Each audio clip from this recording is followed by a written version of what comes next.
Stevan Mosilović, tekma v Kopru na Bonifiki, na koncu so bili domačini boljši s 3-0. Tako je. Vaš komentar tekme in same igre? Pa komentar je da hoću čestitam igračima, jer verujem da su dali svoj maksimum znanja, fizičkih mogućnosti ne, ali verujem da kad se sve to sabere da su dali najbolje od sebe što su večeras mogli.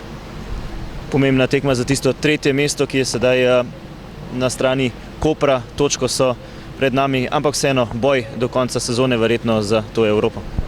Pa mi igramo svaku utakmicu i večera smo igrali da probamo da pobedimo i zato se spremali i bolje da ne ulazimo u analizu zašto smo izgubili.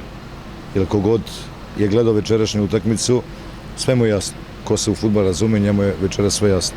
A kad vas pitam ko je treće mesto ili ko je evropski boj, hajde vas pitam da li vi mislite da ja ne bih hteo da budemo treći, drugi ili prvi.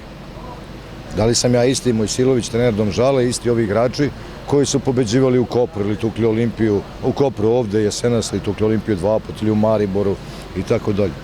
Tako da ovo je fudbal, zato sam i rekao, verujem da su igrači dali sve od sebe što znaju i umeju. Vseeno moral omeniti pogumno potezo in tudi dobro igro Jona Gorenca Stankovića, ki je danes debitiral tukaj v Kopru.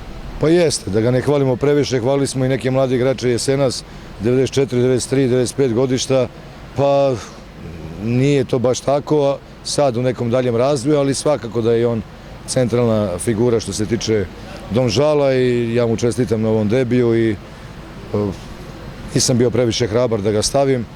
Kad pogledam kako je odigrao dok imao snagi, tako od onog prvog pasa u 15 sekundi pa nadalje, zaista sam ponosan što je on debitovao večeras, a krivo mi je naravno što je debitovao u jednom porazu, ali mlad je on, bit će još mnogo poraza, ali i on će ostvariti jako puno pobjeda u karijeri.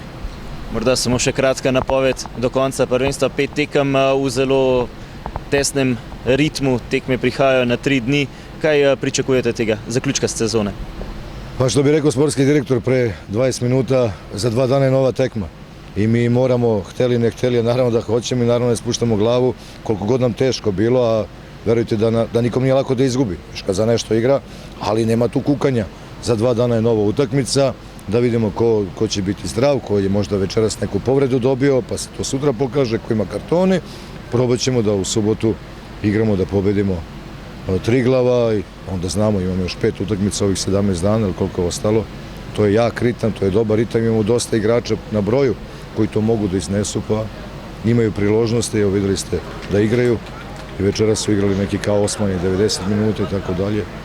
Teren je tu, kad pokažu, završamo jednu uspešnu sezonu, je sad na nama je, na svima nama, naravno pre svega na igračima, ali uvek su reflektori usmereni na njih i kad je lepo, na njima je da daju sve od sebe, što se tiče, opet kažem, znanja i umeća, da pobedimo, da osvojimo još neki bod i da zaista jednu uspešnu sezonu učinimo do kraja uspešno. Da li će ona biti vrhunska, to mislimo o 3. mestu, vidjet ćemo, oni imaju 1 bod više, imaš 15 bodova u igri, ne opterećujemo se time, idemo i na svaku utakmicu da probamo da pobedimo. Pa sad, šta će biti, bit će. Super. Najlepša hvala, srečno v nadaljevanju sezone. Hvala i vam.